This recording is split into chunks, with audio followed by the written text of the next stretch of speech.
घटनाएं चल रही हैं, तो क्या पूरा मामला और प्रशासन की तरफ से जो है वो क्या कर? देखिए, पिछले 20-25 दिन से पश्चिमी उत्तर प्रदेश में और हमारे जनपद में विशेषकर गढ़मुक्तेश्वर क्षेत्र से ड्रोन साइटिंग्स की अफवाहें और कुछ ड्रोन साइटिंग्स रिपोर्ट की गई हैं। इसकी वजह से जो हमारे गंगा के तटवर्ती क्षेत्र हैं वहाँ पर ग्रामवासियों में कभी-कभी भय का माहौल व्याप्त हो जाता है। प्रत्येक साइटिंग या फिर प्रत्येक सूचना पर तत्काल जो पुलिस प्रशासन है उसके द्वारा रिएक्ट किया जाता है, मौके पर पहुंचते हैं और अधिकांश प्रकरणों में ये मिथ्या साबित होती है। पुलिस द्वारा कार्रवाई करते हुए कुछ अवांछनीय तत्वों को पकड़ा भी गया है, जिनके द्वारा बच्चों के खिलौने या फिर कबूतर के पैर में एलईडी बांधकर उसको उड़ाकर भय व्याप्त करने की एक कुछ प्रयास की जानकारी सामने आई है।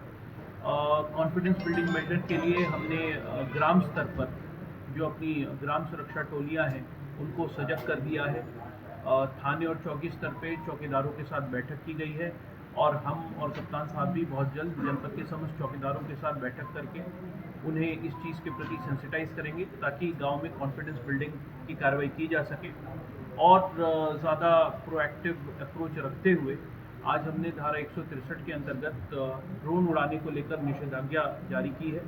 इसके अंतर्गत जनपद में किसी भी प्रकार के ड्रोन संचालन से पूर्व सक्षम स्तर से अनुमति लेना अनिवार्य कर दिया गया है और सोशल मीडिया, व्हाट्सएप ग्रुप आदि के माध्यम से ड्रोन के संबंध में अफवाह फैलाने वालों के विरुद्ध भी निषेधाज्ञा जारी की गई है। ऐसी स्थिति में अगर किसी के द्वारा ड्रोन साइटिंग, ड्रोन रिपोर्टिंग के विषय में कोई मिथ्यापूर्वक खबर चलाकर भय का वातावरण सृजित करने का प्रयास किया जाता है तो न केवल उनके विरुद्ध बल्कि उस व्हाट्सएप ग्रुप या फिर सोशल मीडिया पेज के एडमिन के विरुद्ध भी सख्त से सख्त कार्रवाई अमल में लाई जाएगी। इसके अलावा ड्रोन नियमावली के अंतर्गत भी जनपद को रेड जोन घोषित कर दिया गया है। तो सभी ड्रोन धारकों से यह भी अपील है कि जिनके पास भी ड्रोन है वो पहले तो अपना स्थानीय थाने पर रजिस्ट्रेशन कराएं और किसी भी प्रकार से ड्रोन संचालन से पूर्व स्थानीय थाने से अनुमति ज़रूर प्राप्त कर लें। हमें पूरा विश्वास है कि इन सब कार्रवाइयों के बाद ड्रोन साइटिंग्स और ड्रोन रिपोर्टिंग्स जो कि पिछले हफ्ते 10 दिन में जिनकी संख्या में गिरावट दर्ज हुई है वो पूर्णतः समाप्त हो सकेगी। सर, धार्मिक आयोजन और जितने भी हैं उनमें ड्रोन की जो है वो इस्तेमाल करते हैं स्टूडियो वाले, तो सबसे ज़्यादा उनको होगी, तो उनको किसी को भी आपने दिशा निर्देश किसी प्रकार का दिया गया? इस आदेश के माध्यम से समस्त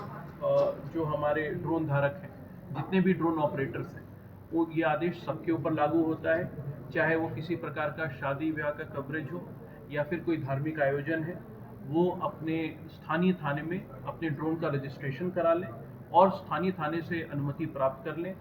हम किसी भी प्रकार के धार्मिक या फिर व्यक्तिगत आयोजन में ड्रोन के कवरेज के ऊपर कोई बाधा उत्पन्न नहीं करना चाहते हैं, लेकिन हमारा उद्देश्य बस ये है कि यदि आपने हमें सूचित कर दिया है तो फिर उस ड्रोन साइटिंग की वजह से कोई अफवाह की स्थिति उत्पन्न ना हो। पूर्व सूचना देकर, पूर्व अनुमति लेकर ड्रोन संचालन को हम अनुमति देंगे। और जो लोग पिटाई कर रहे हैं पब्लिक, उनके खिलाफ क्या कार्रवाई की? देखिए, जो आज हम यहाँ पे प्रेस वार्ता कर रहे हैं उसका मुख्य उद्देश्य यही है कि अफवाहबाजों और असामाजिक तत्वों द्वारा अफवाह का माहौल फैलाकर किसी निर्दोष व्यक्ति या फिर किसी भी आम जन को के विरुद्ध मॉब